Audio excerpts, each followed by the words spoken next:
बाबा अमरनाथ यात्रा की 10 आश्चर्यजनक बातें। यह जानकारी आपको और कहीं नहीं मिलेगी। नमस्कार दोस्तों, स्वागत है आप सभी का हमारे YouTube चैनल में। दोस्तों, बाबा अमरनाथ यात्रा अमरनाथ गुफा भगवान शिव के प्रमुख धार्मिक स्थलों में से एक है। अमरनाथ को तीर्थों का तीर्थ कहा जाता है क्योंकि यहीं पर भगवान शिव ने मां पार्वती को अमृत का रहस्य बताया था। आइए आज हम आपको बताते हैं बाबा अमरनाथ यात्रा से जुड़ी 10 अन्य आश्चर्यजनक बातें। पहला है, पवित्र गुफा में बर्फ से प्राकृतिक शिवलिंग निर्मित होने की वजह से इसे स्वयंभू हिमानी शिवलिंग कहते हैं। आषाढ़ पूर्णिमा से लेकर पूरे सावन महीने तक इस पवित्र हिमलिंग के दर्शन के लिए यहाँ लाखों लोग आते हैं। नंबर 2, गुफा की परिधि लगभग 150 फुट है और इसमें ऊपर से बर्फ के पानी की बूंदें जगह जगह टपकती रहती हैं, जिससे लगभग 10 फुट लंबा ठोस बर्फ शिवलिंग बनता है। चंद्रमा के घटने बढ़ने के साथ साथ इस बर्फ का आकार भी घटता बढ़ता रहता है। श्रावण पूर्णिमा को यह अपने पूर्ण आकार में आ जाता है। नंबर 3, यह कश्मीर के श्रीनगर शहर से 135 किलोमीटर दूर समुद्र तल से 13,600 फुट की ऊंचाई पर स्थित है। इस गुफा की लंबाई 19 मीटर और चौड़ाई 16 मीटर है।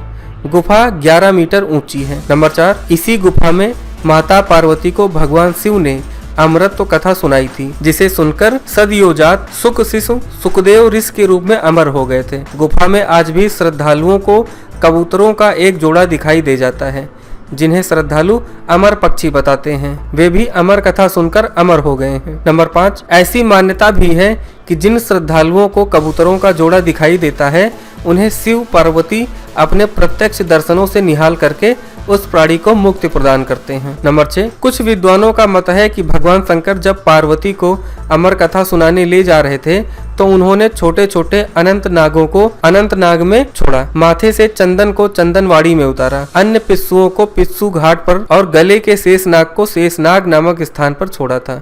ये तमाम स्थल आज भी अमरनाथ यात्रा में आते हैं। नंबर 7, अमरनाथ गुफा का सबसे पहले पता 16वीं शताब्दी के पूर्वार्ध में एक मुसलमान गडरिये को चला था, जिसके चलते आज भी चौथाई चढ़ावा उस मुसलमान गडरिये के वंशजों को मिलता है। नंबर 8, पहलगाम जम्मू से 315 किलोमीटर की दूरी पर है। यह विख्यात पर्यटन स्थल भी है और यहाँ का नैसर्गिक सौंदर्य देखते ही बनता है।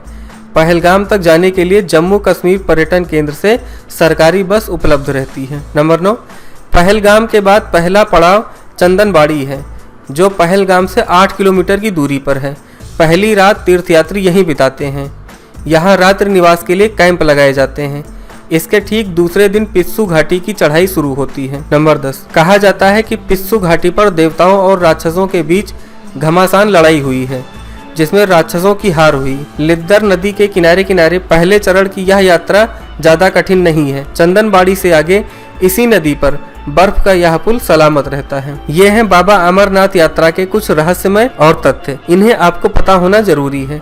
जीवन में एक बार सनातनी व्यक्ति को बाबा अमरनाथ यात्रा जरूर करनी चाहिए। जय बाबा अमरनाथ।